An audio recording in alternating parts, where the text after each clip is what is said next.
Ok, decía entonces, en cartesianas ustedes pueden arrancar de esto. No es necesario ya plantear de que la solución es un producto de X mayúscula por Y. No, arrancan de esto.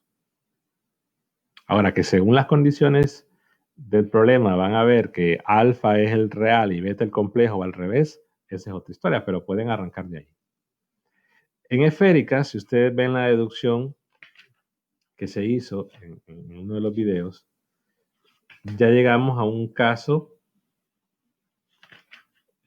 más útil, que es la ecuación 11.99.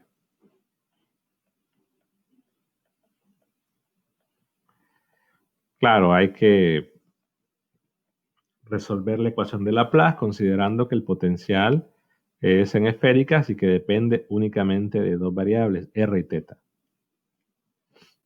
Ahora, no es que no se pueda considerar r y phi, también se puede.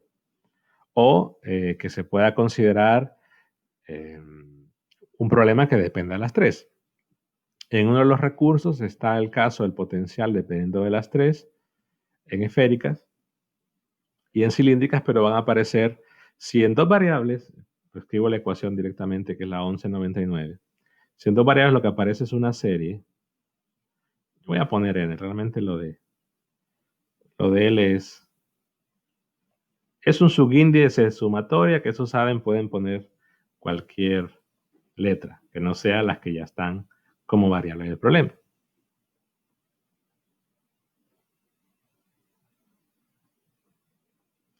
Y se llega a la conclusión. Dígame. Disculpe, ingeniero, que le interrumpa, pero fíjese que justamente en ese ejercicio con respecto a esféricas del video que usted subió, usted decía de que L, o en este caso N, tenía que ser entero, ¿no? Sí. Pero me imagino de que tiene que ser entero positivo, ¿verdad? Porque polinomios de Legendre, no sé si hay con negativo 1. En realidad se puede, pero establecemos esa restricción. Okay. Lo que pasa es que, por ejemplo, es decir, la ecuación diferencial, que si ustedes la de R, es una ecuación es una ecuación de Cauchy-Euler, la de R. La de θ es una ecuación que va a depender justamente de los polinomios de Legendre. Entonces, cuando ustedes plantean, creo el Wagner solo lo dice que una solución tiene que ser esta, en realidad, los dos exponentes, uno sale por el que se deduce al resolver la ecuación de Cauchy-Euler y el otro sale por reducción de orden, el método de reducción de orden, que lo comento ahí porque es una ecuación de segundo grado. Entonces, para poder calzar las dos ecuaciones, yo observo que la de θ es la ecuación diferencial de los polinomios de Legendre que tiene sentido únicamente cuando n es un entero. Entonces digo, ok, la solución de esta ecuación son tales polinomios, pero tengo que restringir que esa L o que el N tiene que ser entero, para plantearlo así. Ahora, si alguien quiere plantear otra solución, considerando que n no es entero, el problema es que no va a tener la forma de la solución. Es decir, si dice, que no, que el n puede ser un medio o un tercio, pues ya no garantizo que puedo utilizar a los polinomios de Legendre. Ese es el detalle. Lo mismo sucede cuando van a plantear la de las cilíndricas en tres dimensiones que aparecen los de Bessel o en las esféricas en tres dimensiones que aparecen los de Laguerre. Polinomios con propiedades muy similares a los de Legendre. ¿Sí? No sé si aclara eso la duda. Sí, ingeniero, sí. O sea que para que pueda poner ahí yo que la solución de la ecuación de θ son los polinomios de Legendre, esa ecuación diferencial, ese L por L más 1 tiene que ser entero. En realidad, creo que Wagner lo menciona adelante. Creo que dice que es posible demostrar que tiene que ser entero, pero es justamente por eso. Es decir, para que aparezcan los de Legendre. Claro, está bien. Ahora, sí se puede definir un Legendre P con N-2. Se puede, no tiene mucho sentido por el momento. Es decir, con que planteen de esta forma ya tienen la solución. Entonces, lo importante es que si planteasen o alguien llegase a idearse un método donde los L's son fracciones, quizás se va a dar la complicación de que cómo los va a sumar. Quizás tendría que plantear, en vez de una suma, tendría que plantear una integral. Porque es decir, la integral es una suma, la sumatoria es suma discreta. La integral es una suma continua. Entonces, al final de cuentas, por el teorema de unicidad, tiene que llegar a lo mismo. Recuerden que el teorema de unicidad dice que si yo tengo una función que satisface la ecuación de Laplace y satisface la ecuación de frontera, es la misma. O sea, que alguien proponga un método que en vez de ser una suma discreta, sea una suma continua con una integral, pues el teorema de unicidad me dice que me va a llegar a la misma respuesta. Entonces, es más bien plantear ese caso, complicarse, porque con esto ya es algo más simple. Entonces, ya tenemos el potencial que depende de R y de teta. Ahora, si vamos a considerar los ejemplos en comparación de las cartesianas, es más fácil, porque en las cartesianas yo tengo que decidir, según observar, según las condiciones, si debo tomar que alfa es real o debo tomar que beta es real. Evidentemente, si uno es real, el otro es el complejo. Aquí no, aquí arranco de esto. Pero tengo que estar seguro de dos cosas. Número uno, que en la región no tiene que existir, no debe existir densidad volumétrica de carga. Entonces, por ejemplo, si yo tuviese un problema donde tengo, qué sé yo, una esfera, estoy seguro que en esta esfera la densidad de carga es 0, pero la densidad afuera no, porque de repente hay otra esfera concéntrica. Entonces, en esa región donde la densidad de carga volumétrica es 0, yo tendría la ecuación de Laplace. Y yo voy a resolver la ecuación de Laplace para esa región. O sea que mi potencial solo sería válido en esa región porque ahí el potencial va a ser 0. Perdón, el laplaciano es igual a 0. En cambio, afuera,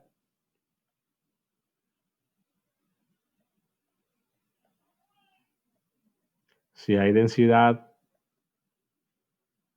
no digamos afuera, en otra región del espacio donde sí haya densidad volumétrica, entonces ya no es la de Laplace, ya no tiene sentido esto, porque esta es una solución, una función que es solución de la ecuación de Laplace, no de la de Poisson. Entonces ya solo podría encontrar por este método, solo podría encontrar por este método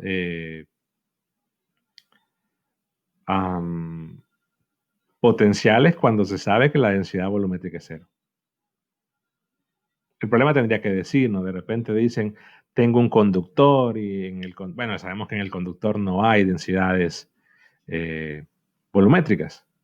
Si ya me dice un dieléctrico, ahí hay que pensarlo porque saben que aunque la carga del dieléctrico sea 0, cuando se polariza se producen densidades volumétricas y superficiales. Entonces, si fuera un dieléctrico que se polarizó y tiene densidad volumétrica, ya no pueden utilizar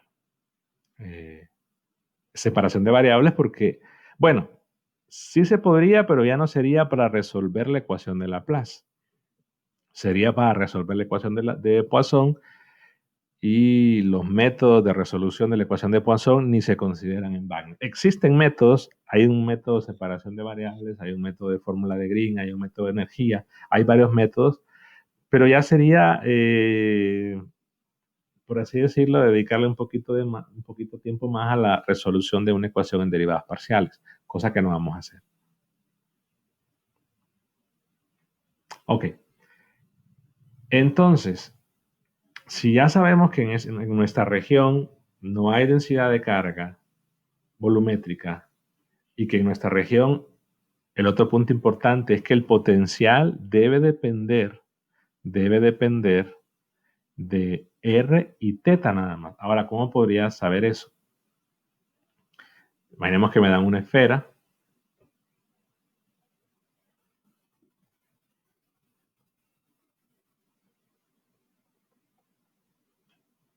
y que me dicen, bueno, que es un conductor, esfera conductora, y que tengo ahí una densidad de carga coseno de teta. O un potencial, pensemos así un potencial más bien. Que el potencial ahí es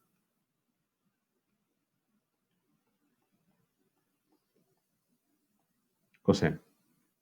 Entonces, lo que puedo observar es que para diferentes puntos, en el caso de la esfera, yo digo, todos esos puntos, el teta es diferente.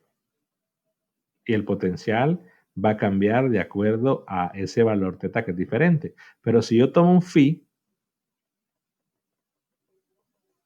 y digo, ok, todos los puntos acá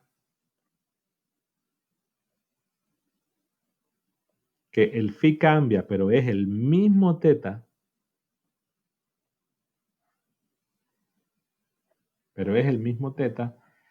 entonces yo digo, bueno, el potencial no puede depender de phi, porque yo estoy viendo que todos estos puntos que tienen el mismo teta, pero diferente phi, de acuerdo a esta ecuación,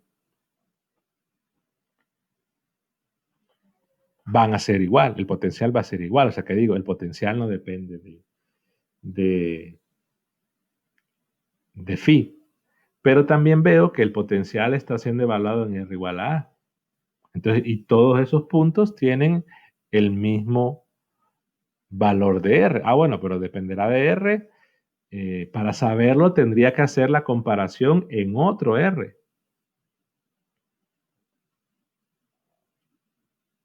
Bueno, lo voy a dejar más chiquito mejor. Así. Entonces, si veo que todos esos puntos están a un R igual, el teta diferente, pero el phi cambia y el potencial es el mismo, entonces ahí dedujo que el potencial no puede depender de phi. Puede depender de R, pero para poder compararlo tendría que ver otro R. Ahora, si por ejemplo, si en una esfera más chiquita yo veo que el potencial es otro valor, entonces como me cambió el R, observen que como me cambió el R, el potencial me cambia. Y el potencial depende. Entonces, como cambió el R, el potencial cambia. Ah, bueno, el potencial depende de R y depende de teta. Pero como me cambia el phi, yo veo diferente phi. Cambio el phi y no observo un cambio en el potencial. Entonces el potencial no depende de phi.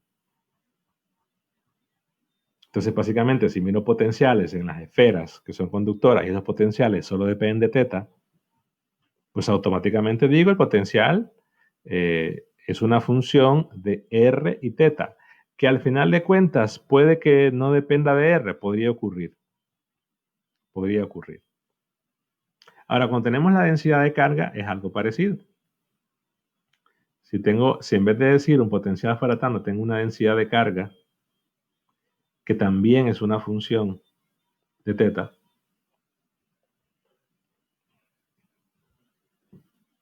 se puede utilizar un argumento similar, o ya lo vamos a ver más adelante en el ejemplo, para concluir que el potencial solo depende de teta y de R. Ahora, ¿cuál podría ser un problema? Un problema en una eh, esfera que me diga que el potencial, por ejemplo, depende de phi. Que me den la esfera y que me digan lo siguiente. En este lado,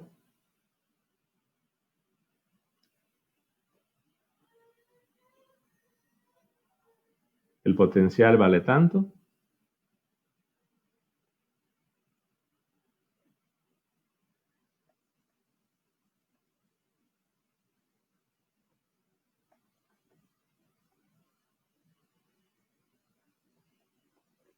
Y en el otro lado el potencial vale tanto.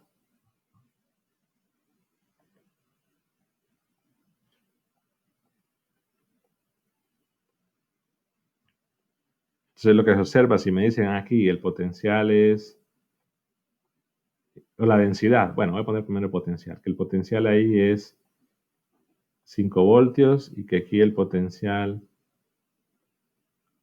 es 3 voltios. Hay un problemita porque si yo empiezo a evaluar, estamos en el mismo R, pero si yo agarro un punto de la esfera y digo, en este punto el potencial vale 5 y eso me da un cierto phi, pero en este punto el potencial vale 3, ese es otro valor, o sea que para dos phi diferentes el potencial es diferente. Entonces el potencial tiene que depender de phi. Para teta, pues quizá no, porque yo puedo tener todos estos puntos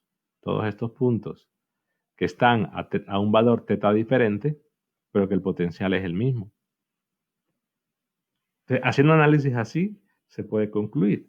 Entonces, si tengo, por ejemplo, un círculo que está en el plano XY,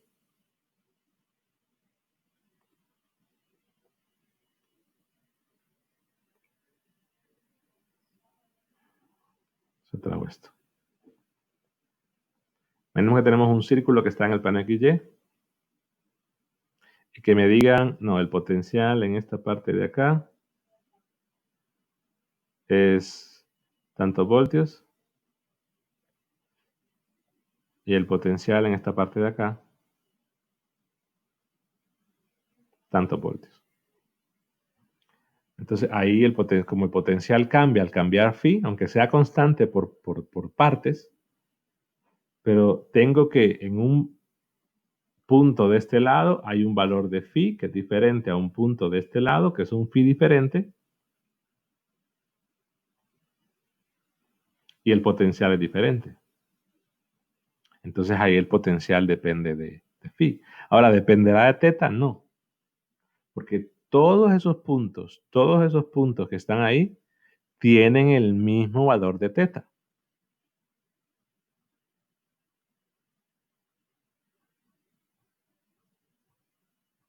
Ingeniero, Entonces, dígame, y pues en dado caso piden un potencial total, ¿cómo se sería en ese caso? ¿cómo así? Que usted dice que hay un potencial para phi en un lado y hay otro potencial de phi en otro lado según el voltaje que dan, ¿verdad? Pero en dado caso piden el potencial total de todo el círculo. Es que el potencial total es el que se va a encontrar, pues. Recuerden que la ecuación de Laplace es, hay una región donde me piden el potencial y yo tengo condiciones de frontera. Entonces, ¿qué es lo que se va a encontrar? El potencial en el interior.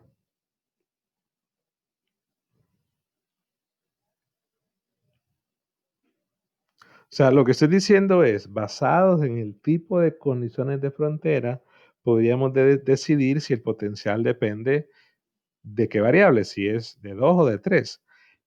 Eso lo hago pensando en un caso más general. Ya mencioné que nosotros, nuestros problemas van a ser potenciales que dependan solo de dos variables, en esféricas y en cartesianas. En el libro de Wagner está propuesto un ejercicio donde el potencial depende de tres variables en coordenadas cartesianas, que sí se puede considerar ese caso. De tres variables en cartesianas, pero ya tres variables en esféricas y cilíndricas no. Entonces, en este caso que tenga un círculo donde tengo un potencial para valores de phi que es diferente, entonces lo que se tendría que plantear ahí es un potencial en cilíndricas, que dependa de ρ y dependa de phi.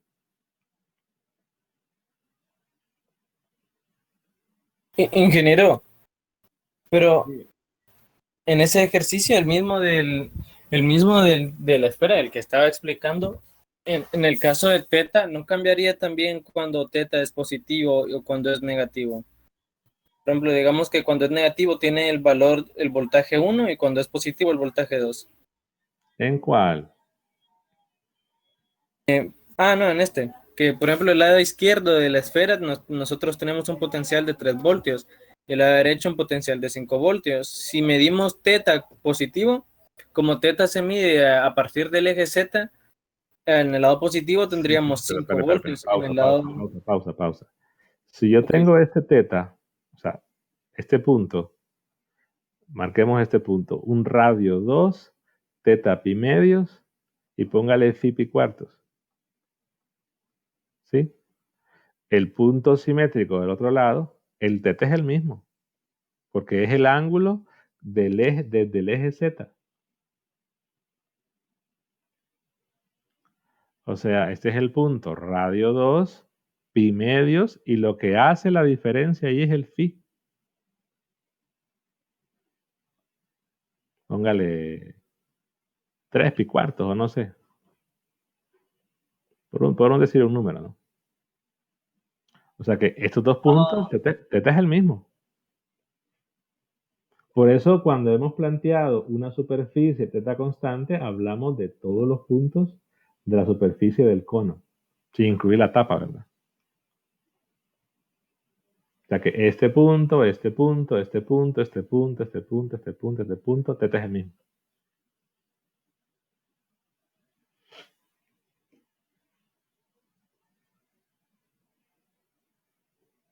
Ya está confundido. Ya entendí. Gracias. Bueno,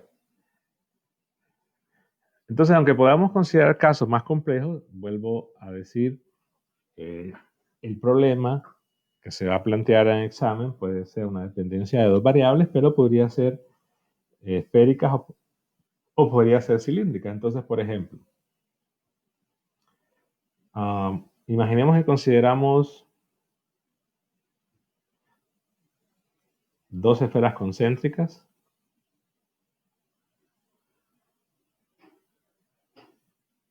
No sé por qué nunca me dejan esferas aquí de un solo.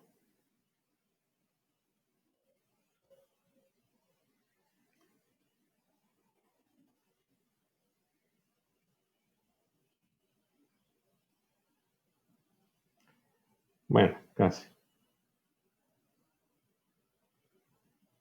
Digamos que son esferas concéntricas. Digamos que aquí, en esta región, hay un dieléctrico.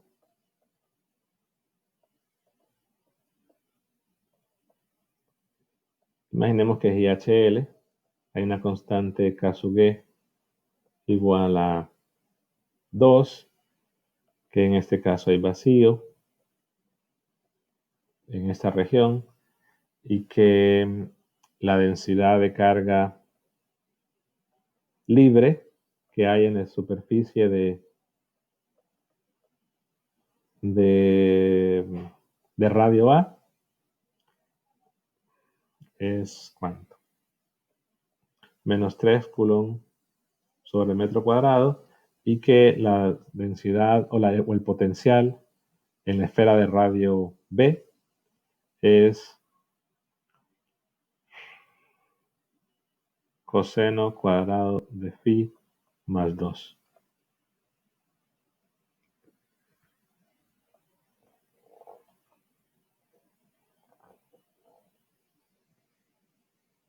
Entonces ahí estoy dando condición de frontera y vean que en este caso estoy mezclando. Mezclando porque doy densidad y doy potencial. Entonces, como son tres regiones, si me piden el potencial en tres regiones, o en todo punto, y digamos que me dice que el potencial, como la densidad ahí es constante y por todo lo demás, saben que si hay un problema de densidad constante en ese ejercicio, el potencial entonces solo va a depender de R. Lo pueden hacer también por superposición. Por ejemplo, ustedes el problema pueden plantear que en la parte de la superficie de radio B el potencial es 0.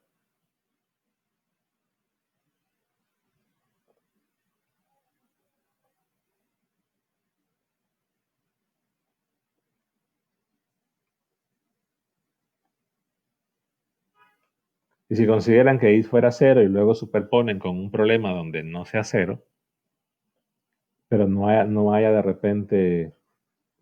pueden superponer con los potenciales, ¿verdad? No es que voy a decir, tengo un problema donde no hay densidad de carga, no. Con la densidad de carga no la puedo, como decir, apagar. O sea, el potencial en un lado yo lo puedo apagar entre comillas.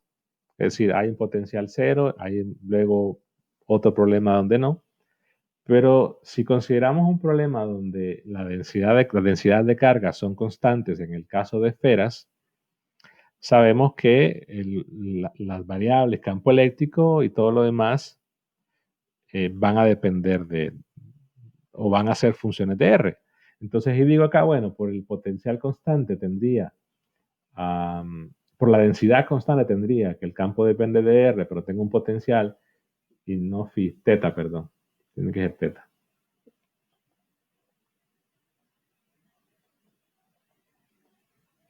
Y tengo aquí que el potencial, entonces puedo concluir por toda la información que el potencial solo depende de R y depende de teta. No hay, si ya meto un phi ahí, ya más bien sería decir que el potencial depende de R y de phi o de repente de las tres. Pero como son tres regiones, quiere decir que son... Ahora, es diferente y aquí creo que es algo que debo resaltar bastante. Cuando hago superposición, me refiero a que voy a calcular el potencial en una región superponiendo o cambiando condiciones de frontera para hacerlo más fácil. O sea, yo en la región 1 puedo decir, hay un potencial 0 más considerando que hay un potencial, pero la superposición la hago para la misma región. O sea, en el caso aquel del cubo, para calcular el potencial del cuadrado, perdón, del rectángulo, para calcular ese potencial en ese rectángulo, que tenía aquí potenciales que no eran 0, yo hago una superposición de potenciales, pero en esa región. Entonces, como estoy calculando el potencial en la misma región, solo que con diferentes condiciones, yo puedo sumar los potenciales ahí. Porque me refiero a funciones de la misma región. Como aquí tengo tres regiones diferentes, no, yo debo calcular tres potenciales que son para regiones diferentes y por lo tanto ahí yo no los puedo sumar porque están definidos en una región diferente. Lo digo porque si además de alguno ha hecho un ejercicio que calcula los tres potenciales y vienen y me los suman. La superposición o la forma de sumar o lo que me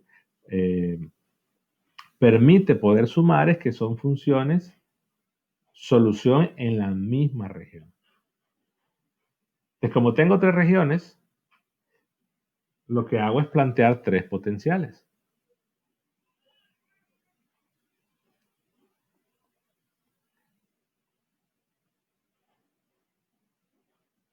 Y potenciales que van a tener la misma forma. Ya sabemos, el potencial depende de R y teta, entonces van a tener esta forma. Ahora, ¿qué es lo que va a cambiar? ¿Qué es lo que va a cambiar del potencial de una región al potencial de otra región? Las constantes. Va a ser la misma función de R, la misma función de teta, que son los de Legendre, pero ya las constantes van a ser diferentes. Ahora, se puede dar la casualidad de que a la hora de resolver, pues tengan una constante igual. Yo lo que suelo hacer es, para no escribir tanta n, es no poner la n. Se va a sobreentender que esas constantes dependen de n.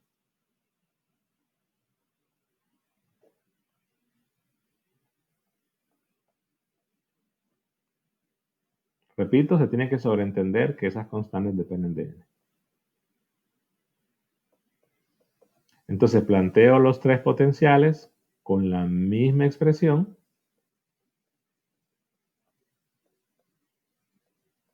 Si fueran 4, pues hay que plantear 4, depende de cuántas regiones sean. No me gusta usar C por capacitancia ni E,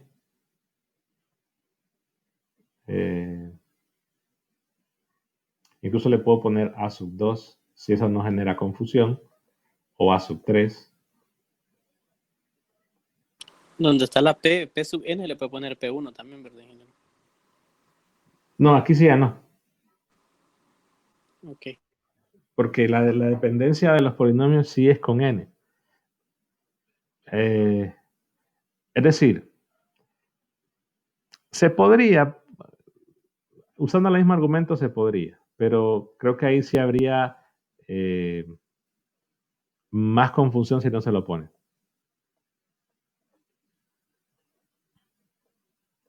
O le ponen, qué sé yo, 1n, 1n, 2n, 2n, 3n, 3n.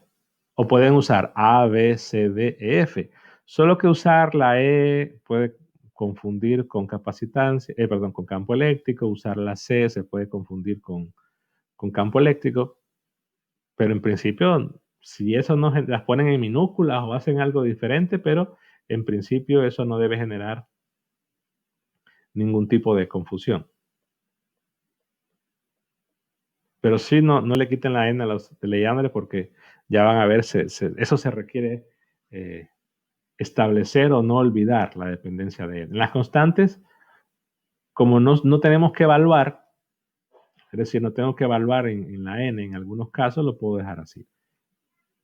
Pero lo que quiero resaltar acá es que dependen de N y que puedo poner cualquier letra, pero en principio son diferentes.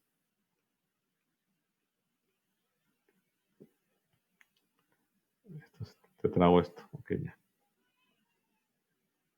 Son diferentes. Si después se requiere colocarles la N porque es necesario, se hace después. Y ese puede ser un error, es decir, ponerle que son las mismas constantes en todas las regiones. Entonces, en este caso quiere decir que tenemos un sistema,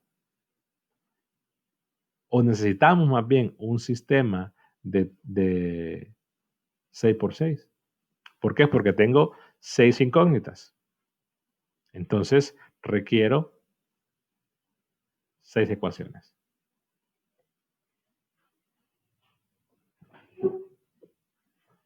¿Cuáles son las condiciones que normalmente suceden?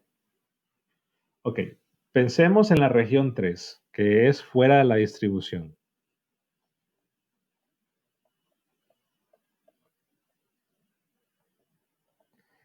En la región 3 menciona que hay vacío, no hay nada, no hay ni campos externos ahí, no hay cargas puntuales, no hay nada.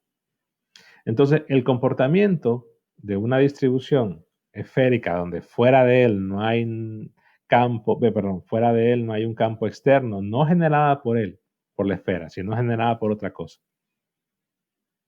Fuera diferente, por ejemplo, es decir, tengo un campo externo ahí y yo coloco un dieléctrico. Entonces ya había una condición extra, que había un campo que no es generado por el dieléctrico, que afecta al dieléctrico, pero en este caso no. Entonces, en esa situación, el comportamiento de una esfera es que el potencial, recordemos, en el caso de las esferas, el potencial para una distancia muy grande tiene que ser 0.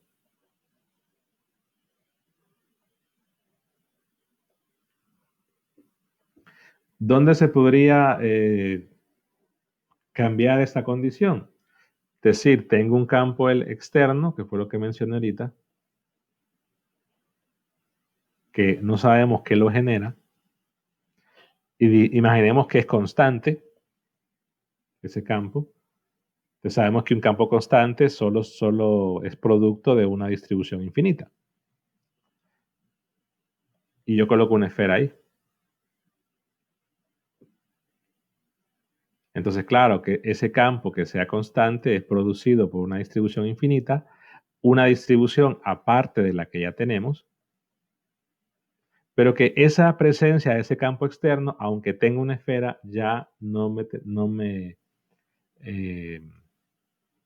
podría utilizar esta condición.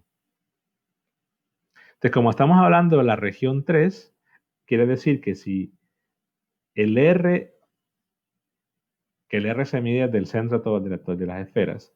Si el R es muy grande, el potencial debe ser 0. Ahora, ¿qué condición o qué debería ocurrir para que eso suceda? Bueno, me voy a la ecuación del potencial 3.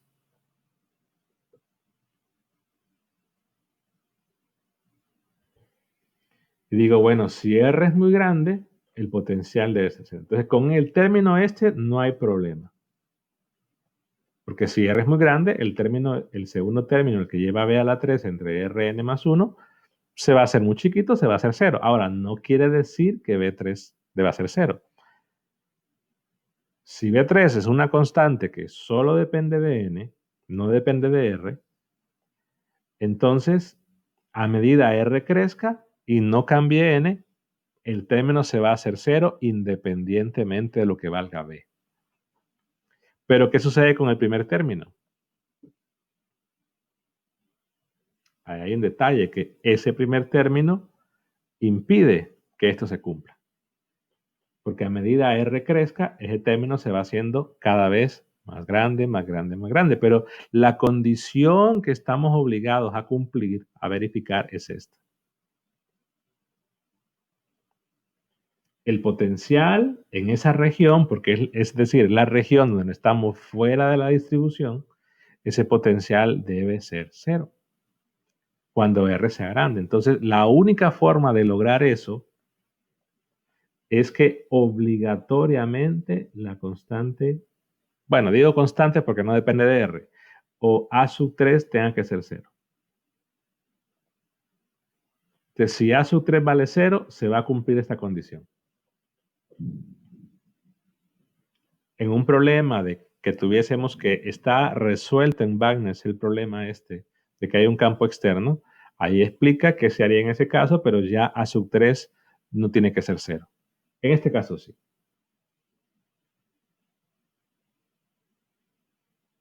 Ok. ¿Qué otra condición se puede hacer directamente? Que son las que yo suelo decir las condiciones que de entrada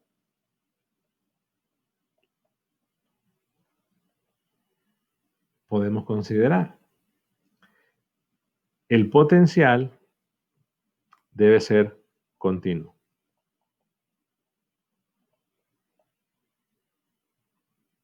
Es decir, que al evaluar el potencial 1, bueno, eso implica varias cosas. En realidad, que el potencial sea continuo implica que si yo evalúo el potencial en la región 1 en R igual a, me tiene que dar el potencial 2 evaluado en R igual a. Que si yo evalúo el potencial 2 en R igual a B, me tiene que dar el potencial 2 en R igual a B. Perdón, aquí sería, sí, potencial 3, perdón. Que eso es una condición que, si ustedes recuerdan, cuando se trabajó el potencial, se mencionaba que también se podría utilizar una integral impropia, pero había que evaluar esas condiciones de continuidad para poder encontrar. Es decir, que estos valores, viéndolo como una función seccionada, si yo evalúo estas dos en R igual a, me tiene que dar lo mismo, y si evalúo estas dos en R igual a, me tiene que dar lo mismo. Esa es una condición que va a cumplir siempre. Pero adicionalmente, en este caso, el potencial, y aquí lo quería poner antes, en la región 1, el potencial tiene que estar definido.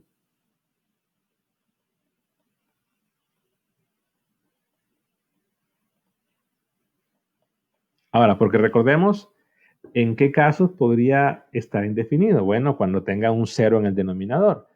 ¿Qué normalmente debe ocurrir para tener un potencial 0 en el denominador? Por ejemplo, si yo tengo una carga puntual Q y yo tengo el potencial a una distancia R, ese potencial es Q entre 4pi epsilon 0 R.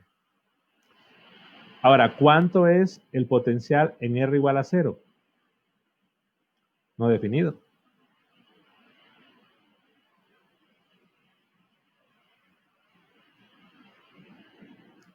No está definido en R igual a 0. Entonces, como no está definido en R igual a 0, ahí sí podría darse un caso de discontinuidad. Pero en este problema no. Se supone que pensemos en conductores, que las esferas son conductoras, o sea que la carga que hay está en las esferas y evidentemente en lo que podría haber en el dieléctrico.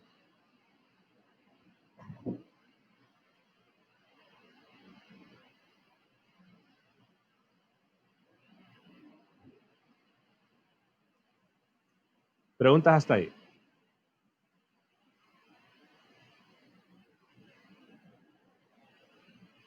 Bueno, se ve una tormenta inmensa acá ahí. Ok. Lo que va a suceder en ese caso es que si ven la expresión del potencial 1, hay un detalle que puede producir algo indefinido.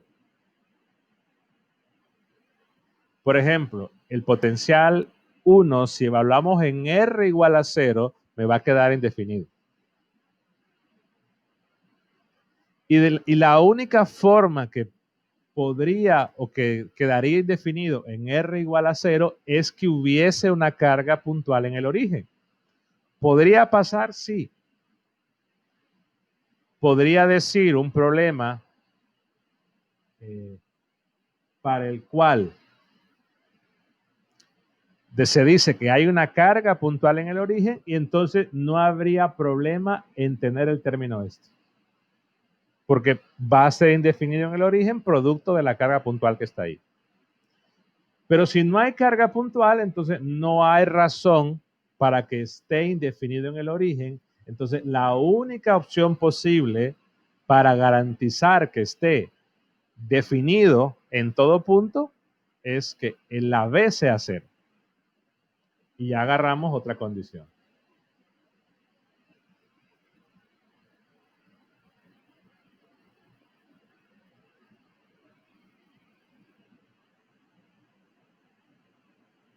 Y ya me queda una función que está definida en R igual 0.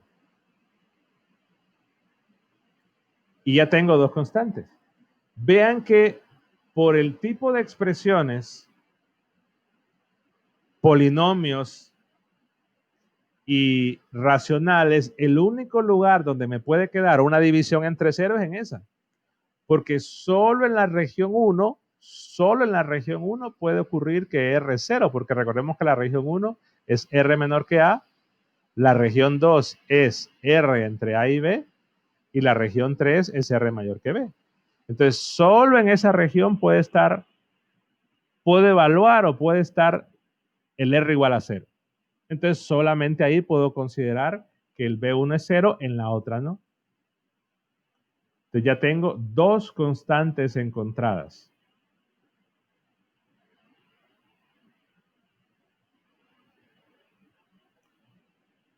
¿Preguntas hasta ahí?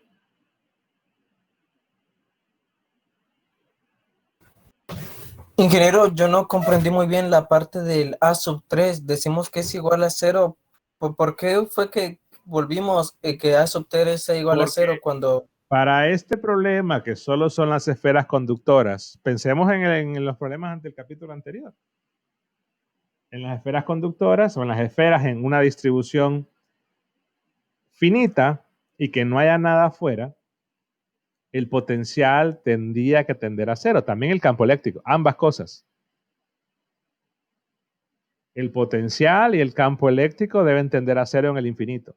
Entonces, esta expresión, así como está, la única manera de que tienda a 0 cuando R es muy grande es que este A sub 3 sea 0.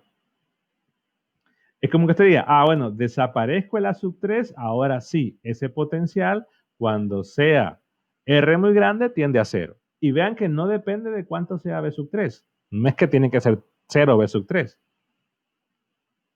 Puede ser cualquier valor porque vean que el límite que se evalúa es en R, no en N. Ahora, ¿cómo cambiaría esta condición? lo que menciona acá, que es lo que está resuelto en Bagnes. Si hay un campo externo y que es uniforme ese campo, entonces ya ese campo no, en el infinito no va a ser cero, el potencial tampoco. Ahora, ese campo, ¿qué lo produce? Algo más que no sabemos qué es. Pero al colocar esa esfera, y yo quiero calcular el campo dentro y fuera de la esfera, ya no puedo decir que en este problema el potencial para un R muy grande ya no va a ser cero. Ahora, porque el potencial se debe comportar como el potencial que produce ese campo externo. Me tendrían que decir cuánto es el campo externo. Y de eso pueden ver el ejemplo que está resuelto en Bagnes, que es el que está en la página 243.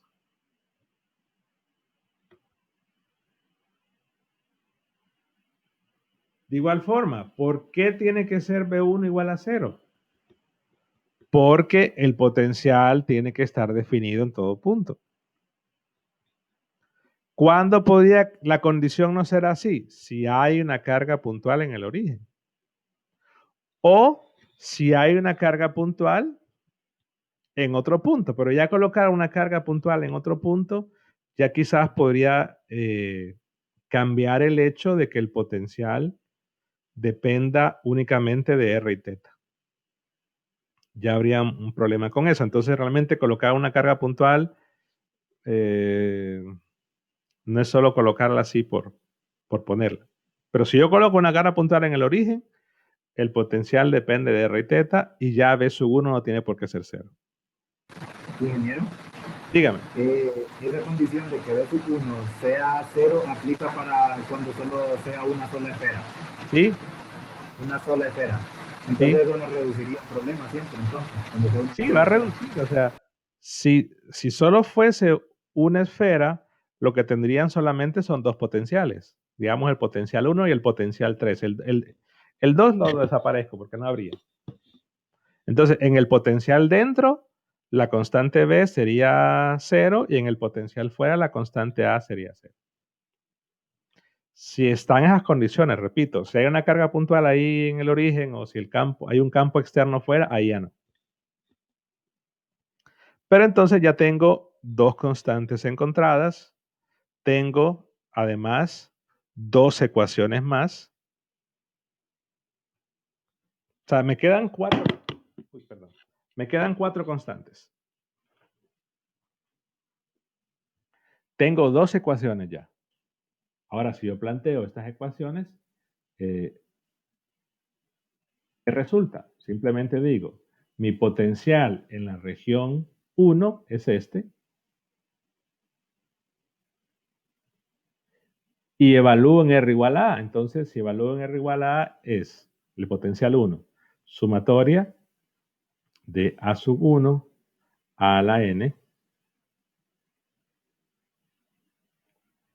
El B sub 1 ya no, recuerden que el B sub 1 ya es 0.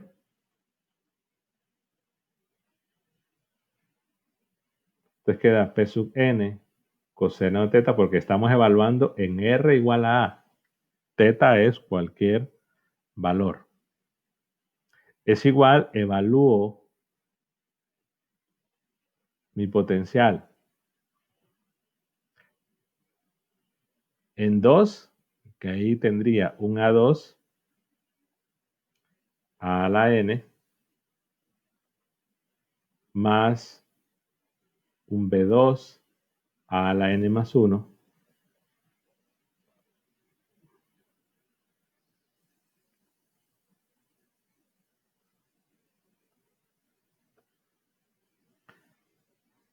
Entonces, si hacemos la igualdad, lo que pueden ver es que puedo, dada la sumatoria y dado que teta aquí no está siendo evaluada, lo que podemos decir, bueno, es que esto tiene que ser igual a esto para cualquier valor de n.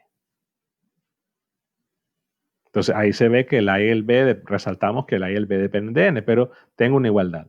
La otra condición sería que el potencial en la región 2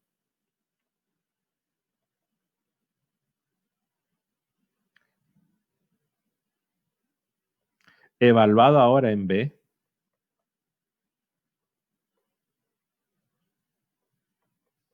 en R igual a B,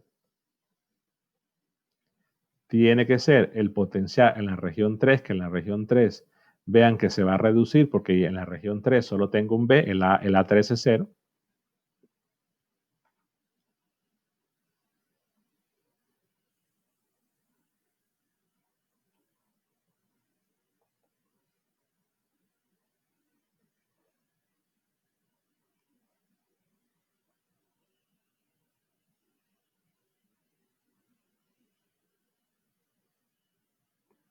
Entonces queda B3, B a la n más 1.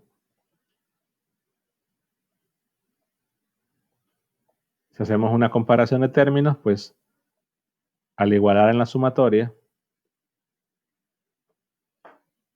el término este tiene que ser igual a este, para cualquier valor de n.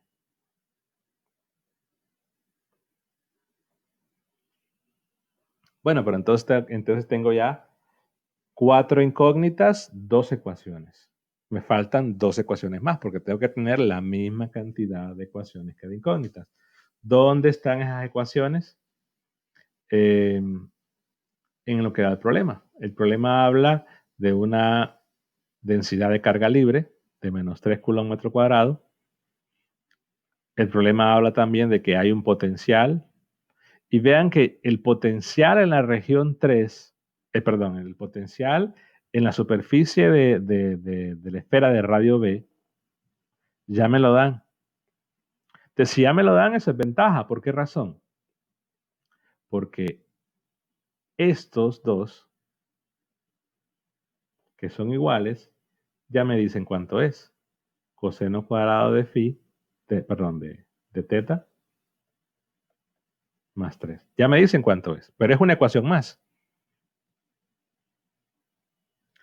Entonces quiere decir, pero pasamos a hacer la comparación.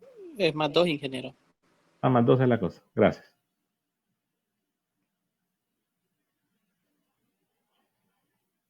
Entonces ese valor tiene que ser coseno cuadrado de teta más 2.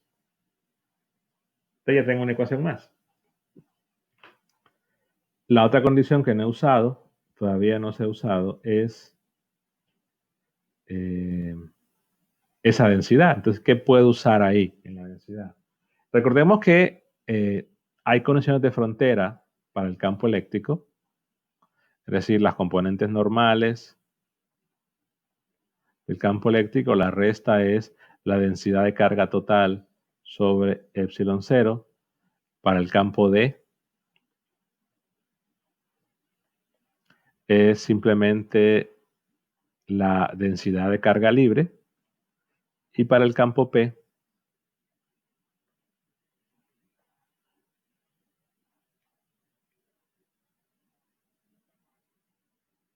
es menos la densidad de carga ligada en la superficie de discontinuidad. Entonces, como tengo que la superficie de discontinuidad es R igual a A, lo que evalúo es esta condición.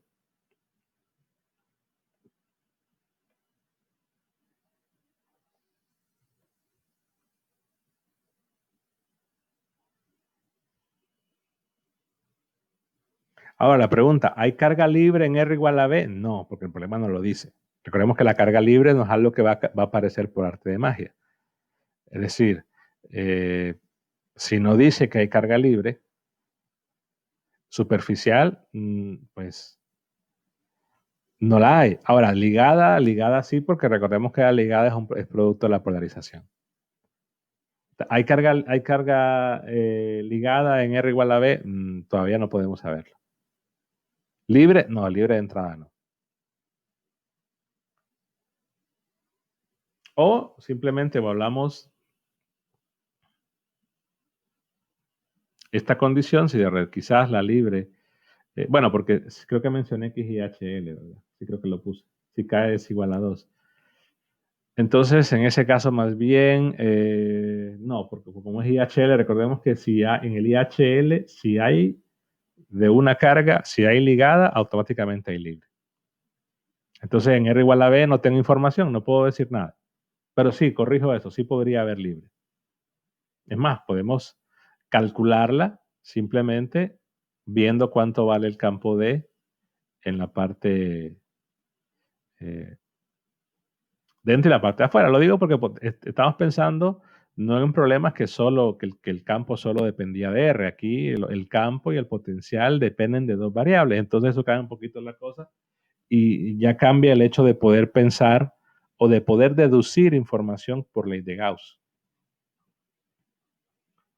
Claro, si el campo solo dependiese de R, las cosas serían más fáciles de responder por ley de Gauss, pero aquí no. Entonces, no puedo decir mucho sobre la densidad de cargas superficiales todavía, solo la que ya me dan. Entonces, planteamos esa otra condición y es la última ecuación. Esa ecuación es que el campo D en la región 2 normal es el campo D en la región 1 normal y esto es menos 3. Porque menos 3 es el valor de densidad que el problema da. Y vean que dice que es libre.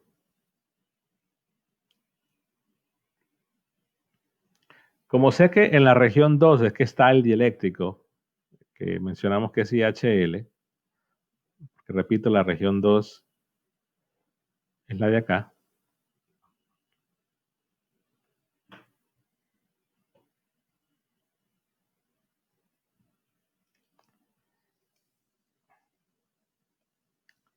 Entonces, este D yo lo puedo expresar en términos del campo eléctrico. Ahora, ¿por qué es más fácil? Porque recordemos que lo que estoy planteando es el potencial y yo el campo eléctrico pues lo calculo directamente con el potencial. Entonces, estas expresiones, el campo D lo voy a escribir como el epsilon 0 por el K sub E por el campo eléctrico, la componente 2 normal.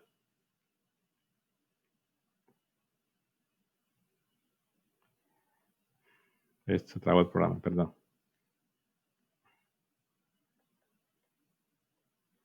Y la otra, como en la región 1 hay vacío, bueno, entonces sería E sub 0, el K sub E es 1, porque es vacío, por la componente E1 normal, y esto es menos 3, y puedo decir que esto es K sub E, la componente 2, la componente normal, recuerden que es la componente que va en dirección de R. Entonces, la componente de R del gradiente, entonces aquí sería, lo voy a poner así, un menos la derivada del potencial 2 con respecto de R, evaluada en la superficie, que es R igual a A, menos epsilon 0, la derivada del potencial de la región 1 con respecto de R, evaluada en R igual a A. Y ahí tengo la última ecuación. Entonces vean que se ha formulado 4 ecuaciones y 4 incógnitas. ¿Se podría plantear ecuaciones de componentes tangenciales? Sí.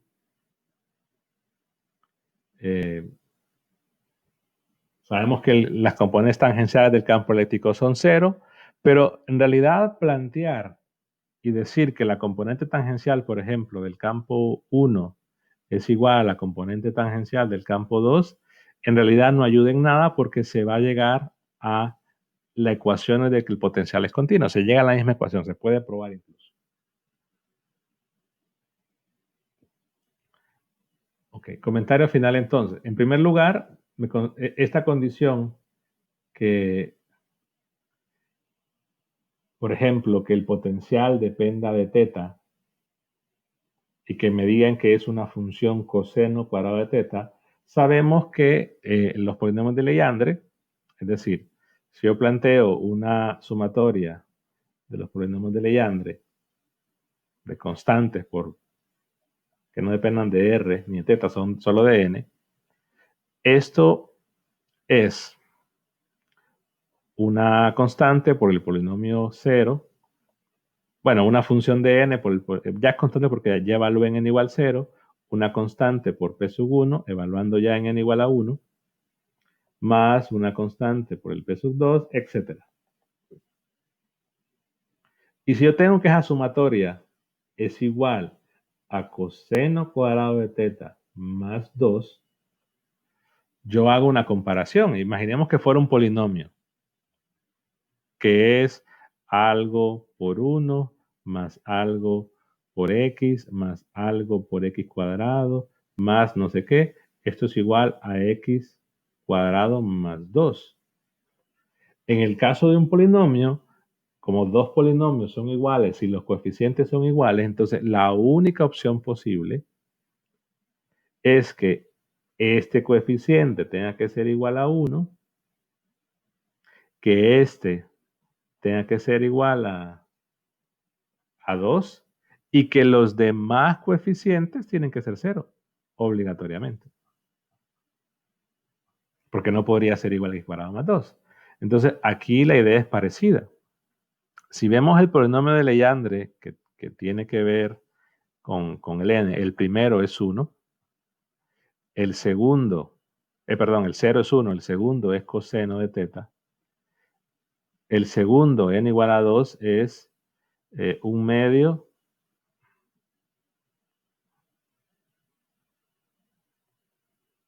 coseno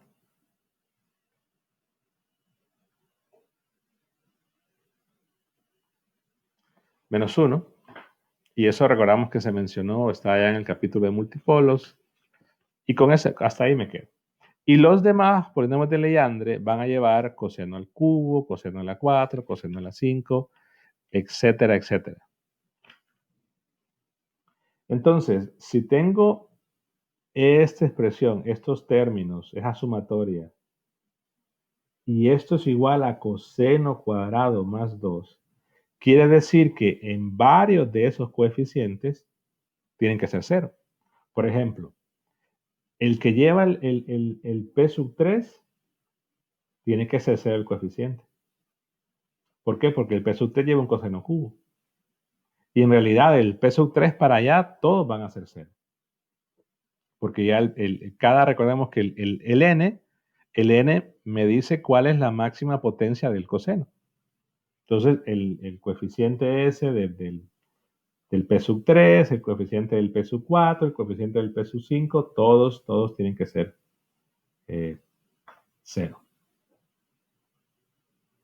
Ahora, ¿qué sucede con el coeficiente del P1?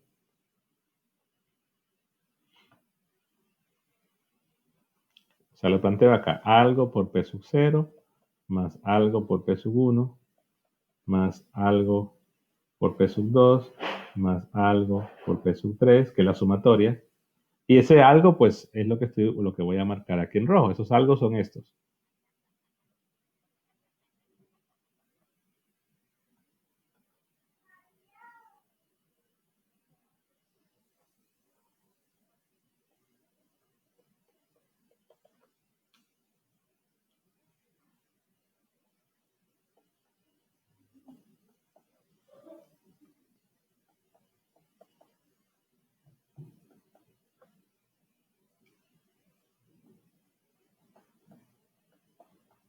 Entonces, eso me garantiza que el coeficiente del P sub 3, el coeficiente del B sub 4, el coeficiente del P sub 5, todos van a ser 0.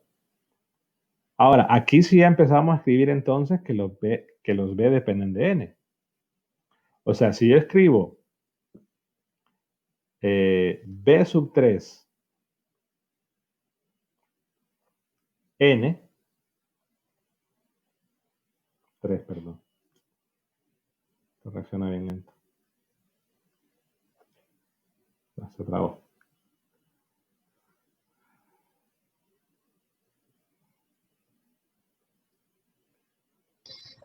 Ingeniero, el P1 también es 0, ¿no? O ese queda...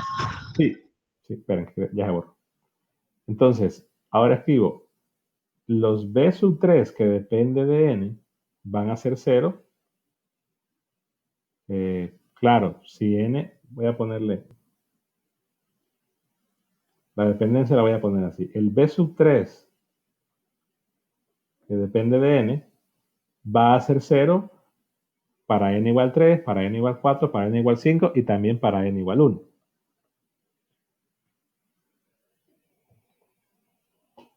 Entonces ya mi sumatoria, mi serie, en realidad solo tiene dos términos. Ahora, ¿por qué razón va a quedar el p sub 0? Porque en realidad, yo digo, el único término que me va a producir un coseno cuadrado es este, el p sub 2.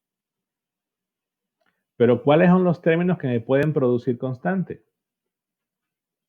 Bueno, me puede salir la constante por el p sub 2 o me puede salir la constante por el p sub 0, porque el p sub 2 lleva una constante y lleva un coseno cuadrado. Entonces, esa constante más la constante del p sub 1 me van a dar 2. Entonces, con eso garantizo que mi solución para el potencial en la región 3 va a ser más reducida. Solo va a tener dos términos. El término cuando n es igual a 1, que es, le voy a escribir b sub 3, 1, multiplicado por r a la 1,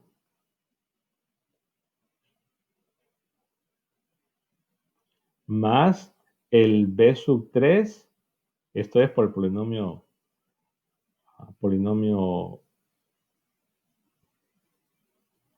se trabó esto. Solo voy a escribir esto ya.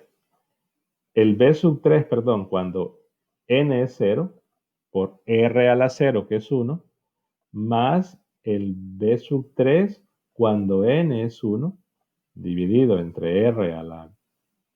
Cuando r es 2, entonces sería al cubo por el p sub 2 coseno.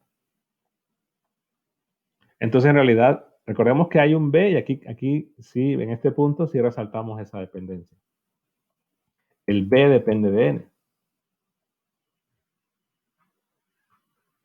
Entonces, si no quieren ponerle en b, escríbanle A. Si no quieren poner puras A y puras B, escriban A, B, C, D, F, G y ponen todo el abecedario.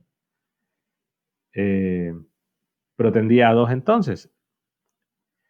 Y claro, ese potencial evaluado en R igual a B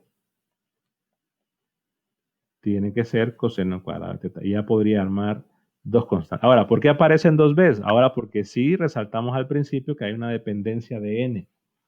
Que al principio, si quieren, no la ponen. Al final esa dependencia va a aparecer. Lo mismo se puede concluir con el potencial en la región 2.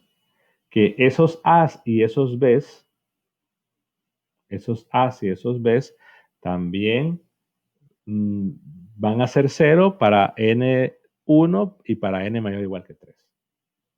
Entonces, vale la pena reducir, y eso es lo que me quiere decir que mi serie en realidad solo va a tener dos términos. Cada potencial, y esto lo abarca en todos, porque por la misma razón, por la continuidad, si yo considero que acá, y con eso termino, acá garantizo que mi polinomio de Legendre que van multiplicando en realidad solo van a ser dos, el 1 y el 2. Eso automáticamente repercute acá. Que solo va a poner el 1 y va a poner el 2. Entonces, automáticamente en la otra también. Entonces, esto es algo que se puede intuir con solo ver las condiciones de frontera. También se puede saber con la condición de la densidad de carga. Por ejemplo, si la densidad de carga lleva un coseno, o lleva un seno, o algo así, podemos ya directamente intuir o decir que el potencial va a tener la forma y lo que me ahorra es plantear la sumatoria. Bueno, el problema es que lo voy a terminar en papel, no en video. Pero el ejemplo que tienen en el aula creo que ya está completo porque está el problema desarrollado por completo. Ok, con respecto a la actividad.